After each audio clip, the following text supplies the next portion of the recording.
Alright, so I'm just gonna build a shelter here. Just dig right into this dirt and make a makeshift shelter so the monsters don't murder me.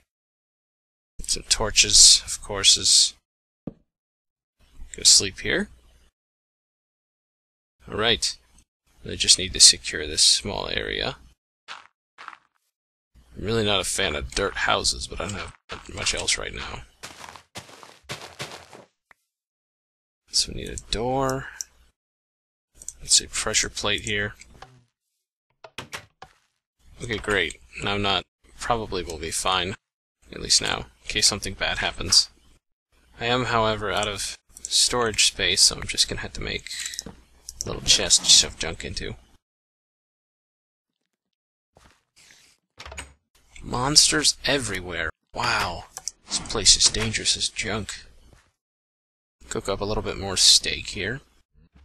Make some more sticks. What do we have here? We've got spiders. So many spiders. Creeper! Okay, this is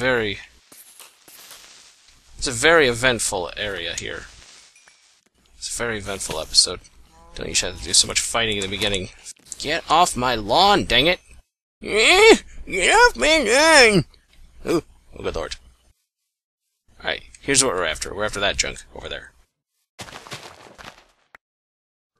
Gotta take these trees out when I can, because they're spawning monsters by darkening the area. Oh, good lord. Monsters everywhere. Save out 3 sugarcane. Go ahead and make a little bit of paper. I'm gonna keep 2 paper with me. So here's something I did in a single-player world about a while back. And it ended up working really well, so I'm gonna redo it here. So what I'm gonna do is I'm gonna dig a corridor. Just like this, a 2 by 1. Dig it down a ways, and I'm gonna go down with it. I'm going to rotate which side I dig on so I don't fall into something like this thing right here that I would have fallen into.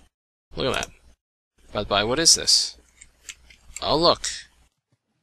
An underwater reservoir thing. Let's light it up. Oh, look at that, iron. I'm going to grab 1 piece. I'll grab the rest later, but I'm really glad I got that 1 piece. Now what I'm doing with this corridor is I'm actually going to put scaffolding on one side. Just let it go up. And this is a more efficient way to make a ladder. Really. It's great.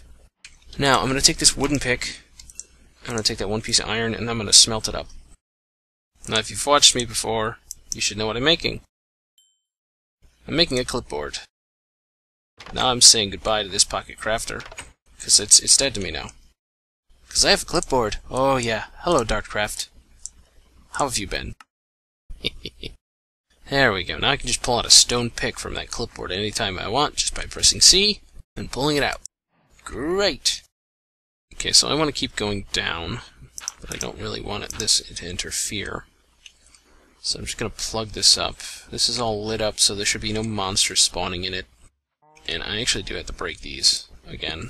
So they all just come falling down on my face. That's fine. All 64 of them. So I'm going to get down to a good area. Oh, look. Iron. Look at that. Before we even got down too far. Bunches of junk. Honey bunches of junk. Because I want to get down to a good, respectable level here. Not digging straight down. I'm digging down to the side. Digging straight down is liable to land you in lava. Or monsters. There goes my pick. And just pick out a new one. Here we go. Well, level 13. I like to mine here. It's great. Here's what we're gonna do. Scaffolding all the way up. Keep going. Guess I can just hold the button. There you go. There you go. Tons of scaffolding. Oh, it's nighttime out. Can't sleep. Well, it doesn't matter. They can't get in. And now the thing you want to be careful about is when you fall down, you can really fall down quickly. So catch yourself on the scaffolding and don't fall. Don't die. Okay? Don't die that way. That's really stupid. Alright, now find basically every kind of good thing down here. So it's just time to mine it out, I guess. Except I can't break redstone yet. That's not fun.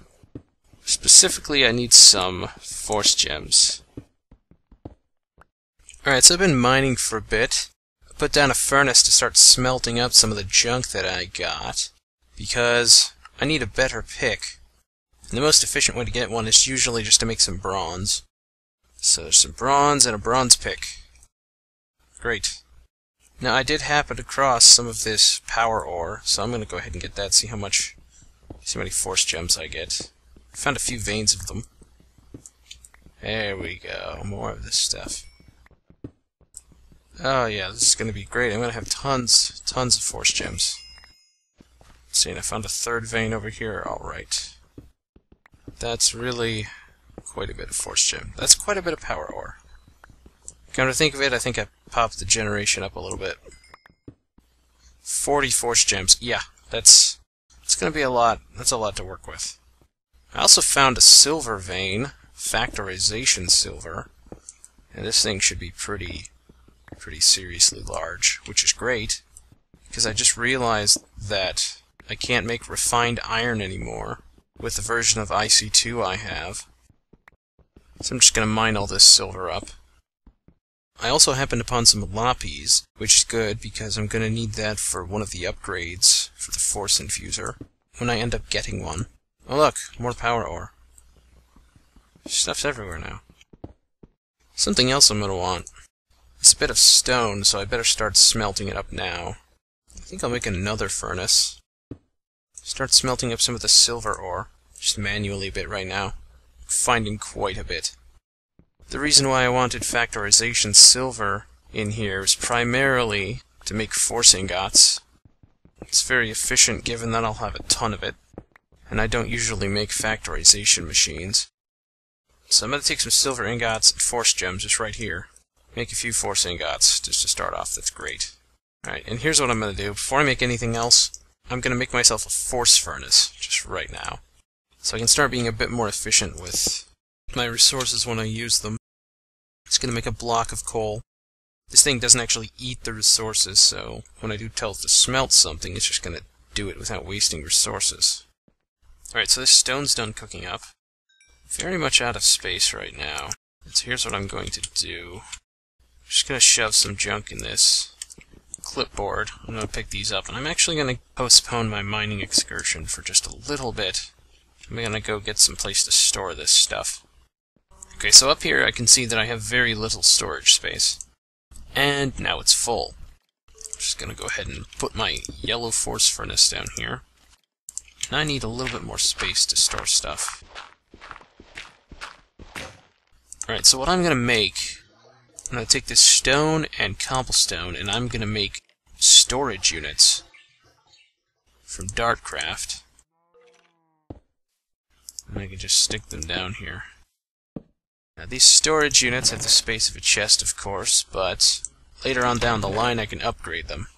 Alright, so I'm going to stick cobblestone. Cobblestone will go in this one.